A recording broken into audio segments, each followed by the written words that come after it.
The Roads to Carbon Neutral, presented by Total.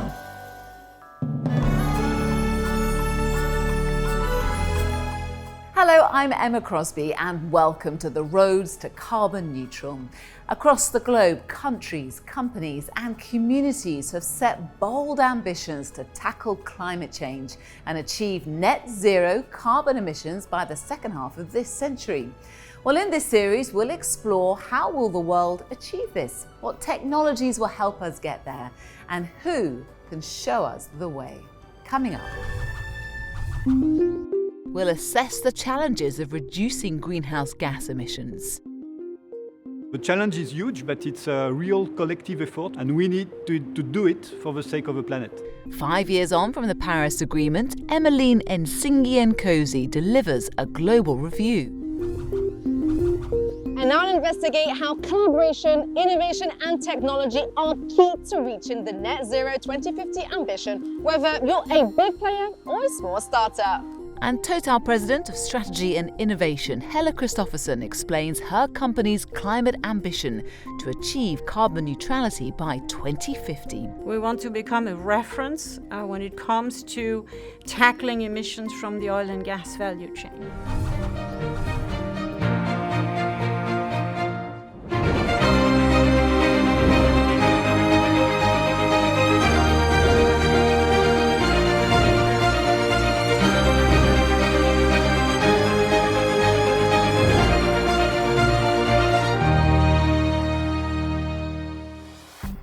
Let's begin by examining the many paths to a carbon neutral future. And to assist us along the way, we've gathered these leading global experts to help define the most effective approaches to fight climate change now and in the coming decades.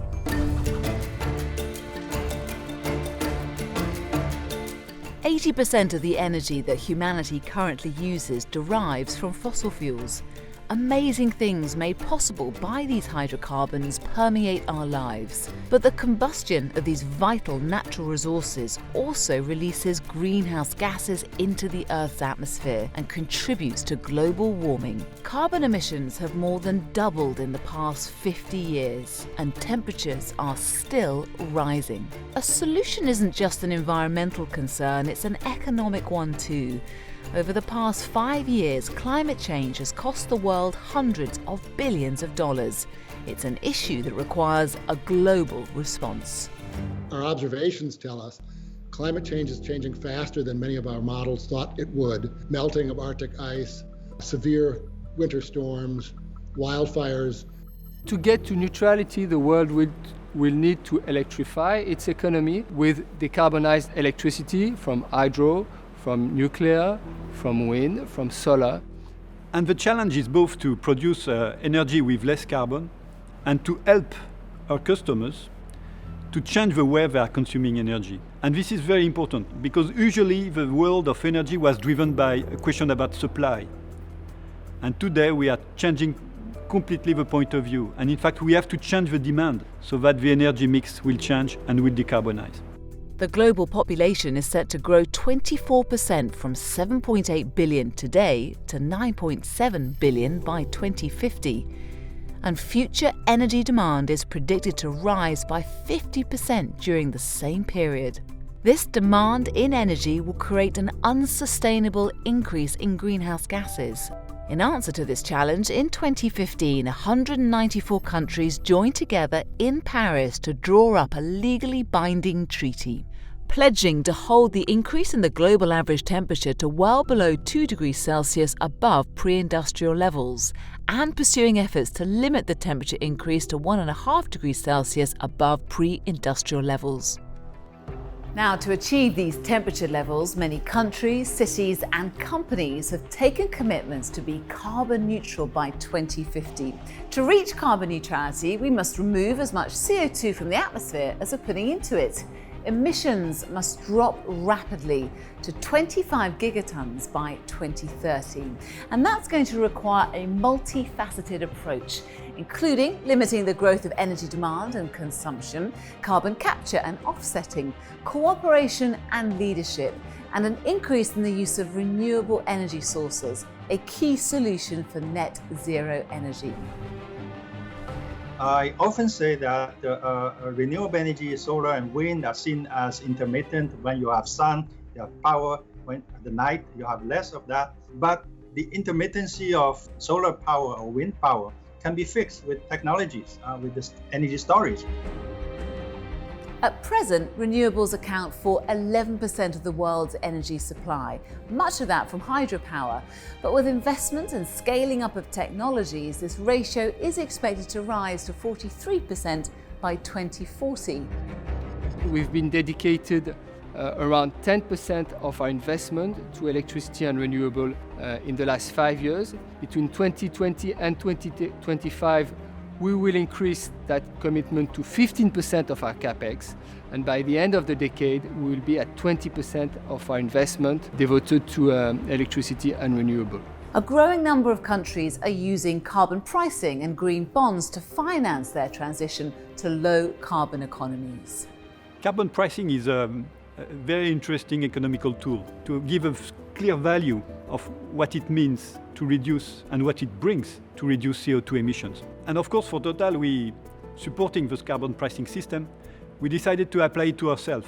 And we evaluate all our projects with a value of carbon of $40 per ton everywhere in the world. The decarbonisation of economies requires a global endeavour. Governments and economic unions are making bold commitments. For example, EU officials have reached a deal to cut emissions 55% by 2030. That's compared to 1990 levels. And in 2020, Chinese President Xi Jinping pledged to cut carbon emissions per unit of economic output by over 65% by 2030. We believe that one big challenge will be the decarbonization in Asia of the power generation system, especially in China and India. China represents more than 25% of the emission of CO2 worldwide. They have cheap and readily available coal at their feet, and it will be a real challenge to convince them to use gas instead of coal. If coal is replaced by gas for power generation, the economies would become straight away in the next 5 years on a 2°C scenario pathway. The Asian countries' commitment in climate action was really encouraging in 2020. For China's own interest, it's time to take firm action to embrace a higher target for climate action. And this is good for China's economy, good for public social development, health. I think China is doing right and showing an example. The private sector also has a key role to play, and companies of all sizes are already making commitments. For example, over 1,000 companies across 60 countries have set climate targets. For Total, we have defined a strategy with 4 axes. The first axis is acting on emissions. The goal is to decrease the emissions from our own assets. The second axis is acting on products. It's how do we decarbonize the energy product that we are selling to our customers. The third axis, it is acting on demand. It is how do we help our customers to switch the energy they use to an energy with less carbon. And the final and fourth axis is creating carbon sinks to match the residual GHG emissions. Carbon capture is essential to achieve carbon neutrality in the second half of this century. This can be done naturally by planting or restoring forests that suck CO2 out of the air. Or it can be achieved by developing technology that can capture industrial CO2 emissions for storage or reuse. Society must also play a part with its energy choices and usage, and a global reduction in greenhouse gases requires coalitions right across regions, political lines and industries. Forward-minded leaders can mobilise resources and innovation. The fight against climate change is everybody's business. I know that the private sector, many private companies, energy companies are keen to address the climate, and they are giving a lot of emphasis in their new business portfolios to net zero emissions. But here, the governments are in the driving seat. Unless this vision for each country is clear, no investors will come. Private investors will look for comfortable visions, long-term, predictable policies before they put in money. 50% of those emission reductions need to come from technologies which are not in the market yet. They are in the laboratories. So therefore, there are many buzzwords that people use here in the climate debate. For me, the magic word is innovation. Some of us look back at the last couple of decades and think we really haven't made the progress we needed. But one of the things that has happened over the last couple of decades is we've really innovated across a large number of areas. This has created a lot of opportunity for new industry, for adoption of new technologies that are now ready to go. The challenge is huge, but we have technologies, we have the means to act and to transform and to change each of us the way we are producing, purchasing and consuming energy. It's a real collective effort that we need to address, and we need to do it for the sake of the planet. Some really positive final thoughts there about the journey to carbon neutral. Well, shortly I'll be joined by Helle Kristoffersen, President, Strategy and Innovation at Total, who will talk to us about the company's mission to achieve net zero by 2050. First though, reporter Emmeline Nsingi-Nkosi presents for us a global climate change review.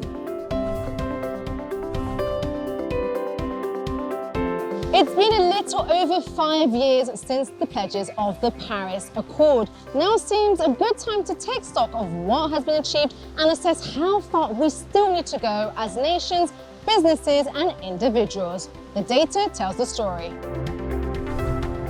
416 parts per million is the concentration of carbon dioxide in our atmosphere as of May 2020.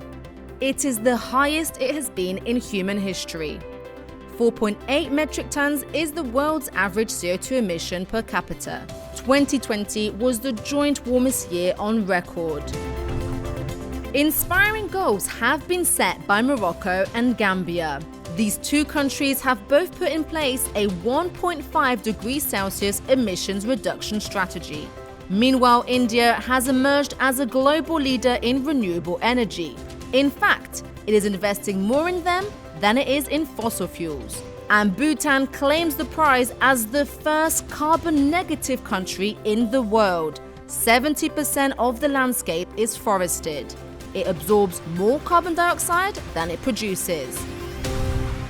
In September 2020, as part of the European Green Deal, the EU Commission proposed to raise the 2030 greenhouse gas emission reduction targets. In the same month, China, the world's biggest emitter of fossil fuel emissions, surprised the world by announcing the country would achieve net zero emissions in 2060, while US President Joe Biden has also pledged to adopt a target of net zero emissions by 2050. It's not just countries and governments that must make a difference. Private companies and individuals must step up to the challenge. The World Business Council on Sustainable Development has urged all its members to implement climate action plans to reach net zero by 2050. Its 200 members are some of the largest corporations in the world, including Ikea, who are aiming to use 100% renewable energy across its global operations by 2030. And Apple, who announced its entire business will be carbon neutral, including its manufacturing supply chain and product lifecycle within the decade. In the last 5 years since the Paris Accord, the momentum towards a carbon neutral future continues. In our next segment, Leading the Change, we highlight businesses who are making a substantial commitment to achieving a net zero future. In this edition, our focus is Total, a broad multi-energy company engaged in creating a carbon-neutral society by 2050. More than 100,000 employees in more than 130 countries, Total is considered as one of the largest publicly traded energy companies in the world. They now have 800 industrial sites across the globe, and every day they serve more than 8 million customers across 14,000 service stations worldwide, as well as more than 7 million customers buying their electricity from Total. Well, as part of its ambition to get to net zero by 2050, Total is building a portfolio of activities in renewables and electricity that could account for up to 40% of its sales by 2050.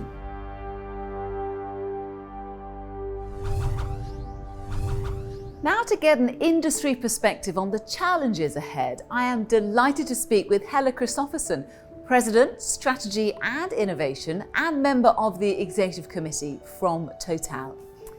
So Helle, how is Total looking to meet the energy needs of a growing world population? Tell us, what is your strategy? So the strategy is, simply put, to become a broad energy company involved not only in oil and gas, but also in renewable power and renewable fuels, maybe hydrogen, EV charging, and these kind of low carbon energies. Within that strategy, it's also very important to remember that we have come out with an ambition to become carbon neutral, so net zero in 2050, together with society. We've said that we're going to ask our shareholders during our May annual meeting to adopt and vote on the fact that we'll change our name into TotalEnergies, with an S, because we want to be active across many energies. Is it necessary then to still invest in oil and gas? People tend to forget that oil and gas are linked to extractive industries, and to keep the existing level of production, there will be need for more oil and also more gas projects in the future. That's a certainty. And it's not incompatible with reaching net zero. The world will continue to use oil and gas more selectively than today, but certainly it will still be part of the energy mix. Helle, can you tell me about some of the commitments that Total has made to help achieve its net zero ambition? So we've come out with 2 commitments by 2030. The first one is to decrease the Scope 1 emissions from our operated oil and gas assets by 40% between 2015 and 2030. And we'll do so, I would say, by using a simple recipe, which is to avoid as many emissions as we can on our operations, to reduce them, and then to capture any residual emissions. We want to become a reference when it comes to tackling emissions from the oil and gas value chain. The second commitment pertains to the emissions from Total's customers. We need to change the kind of things we sell if we want to become lower carbon. And as we change that, the emissions of our customers when they use our products are also going to go down. We're the first oil and gas company to say that our emissions from our customers will go down in absolute term also over the next 10 years. What role does renewable power have to play in Total's future energy mix? We want to turn renewable power into one of our core activities, together with oil and gas. And over time, our goal is very clearly to be one of the top 5 renewable power companies in the world. Now, our goal here is to have at least, 15% of our production of energy and 15% of our sales of energy in renewable power. We have 7 gigawatts of installed capacity at the end of 2020, and we would reach a gross capacity of 35 gigawatts by 2025. So that is indeed very, very rapid growth. How do you do that? Effectively, it wasn't really known, but Total has been active in renewables, especially in solar power, for many, many years. There's an opportunity in that market to acquire early stage pipelines of projects to be developed. LNG is also an excellent complement to renewable energies because, of course, solar and wind are intermittent power technologies. And so gas-fired power plants provide what is called firm power, meaning guaranteed power. And finally, Helle, how confident is Total that it can achieve its commitments? I would say we are very confident that we will reach those commitments. It's really linked to our 10-year strategy, which we came out with in September 2020, and which in a nutshell says that we will only grow our production over the next 10 years in lower carbon energies. And I believe that if we say we will do it, we can, because technology will help us. And when I see the number of countries that are now pledging to reach net zero by 2050, I think that we're going in the right direction. We need collaboration at all levels to achieve carbon neutrality, but I'm sure we will. To achieve the global goal of a carbon neutral world, all of society must find ways to work together. The road to carbon neutral will depend on business-to-business partnerships, and fundamental to this effort are collaborations within the energy sector. There are multiple examples of established players funding startups with innovative tech solutions for a net carbon future. I've been looking at one such venture. I went to talk to Dr. Pratima Rangarajan, the CEO of OGCI Climate Investments. The OGCI, set up by 12 of the world's biggest energy firms, including Total, is an initiative that leverages their collective strength. Its members contribute over $7 billion each year, with a dedicated $1 billion plus fund to accelerate decarbonization. I spoke to Dr. Rangarajan to learn more about the fund and how it selects its investments. Pratima, tell me about the type of companies that your organization invests in. OGCI is in a unique position that we can take small startups to scale globally using our member companies. So we like to find technologies that are mature enough and ready to go global.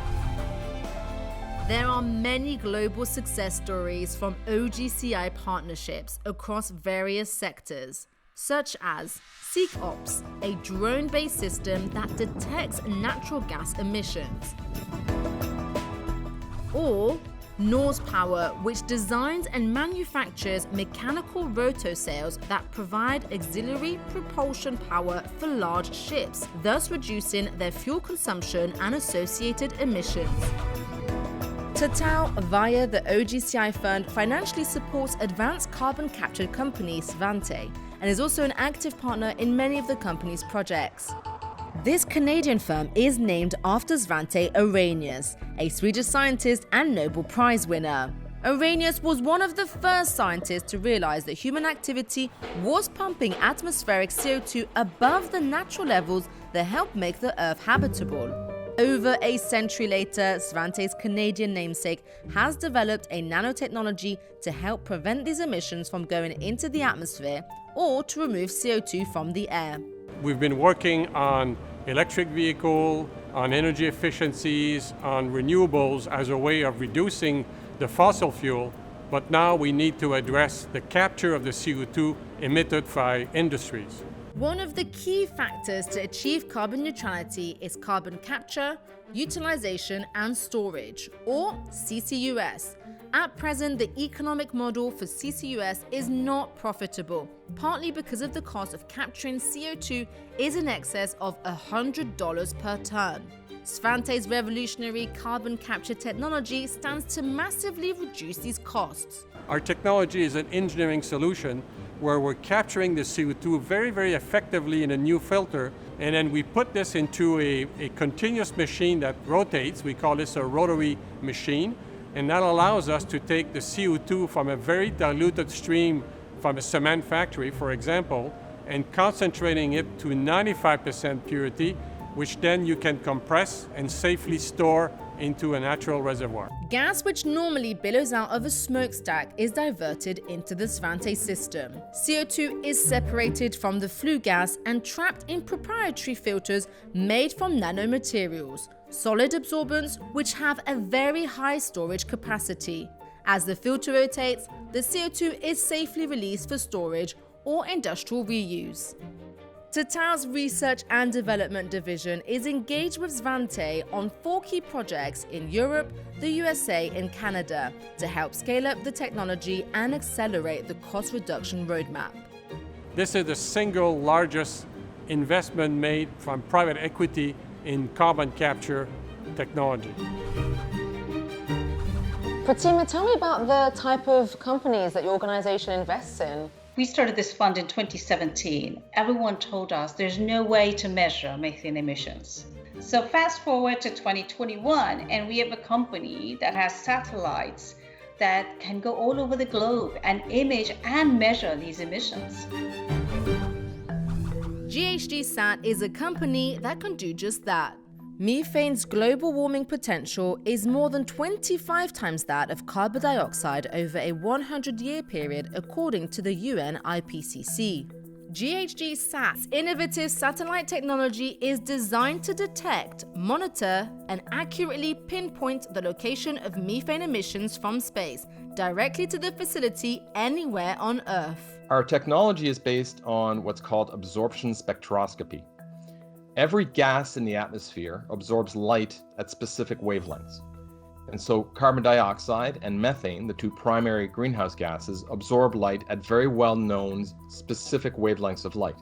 So we've designed our instrument to go look for those very specific wavelengths and measure the absorption of light at those wavelengths such that the amount of light absorbed is proportional to the concentration of each of those gases in the atmosphere at the site where we're looking. GHG-SAT C2, nicknamed Hugo, is the company's third satellite and marks a significant milestone as the second of a fleet of 10 commercial, high-resolution satellites due to be in orbit by the end of 2022. These satellites, the size of a microwave, will hunt for emissions using the highest resolution methane sensor in space. There are sources that are much larger than I ever would have anticipated in parts of the world that I didn't realize were so active in oil and gas exploration. And it's not just related to oil and gas, it's related to coal mining, power generation, to agriculture, to waste management. These are all large sources of methane globally. Total is one of our earliest partners. We worked with Total right back near the beginning of our story when we were still formulating the concept. Total has also been helping us in the technical validation of our system by helping us with controlled releases at some of their technical facilities worldwide that they would like monitored to help inform their overall system in their own drive towards net zero. Well, that's all for this edition of The Roads to Carbon Neutral. I'm Emma Crosby. See you next time. To view further content from this series, visit roadstocarbonneutral.com.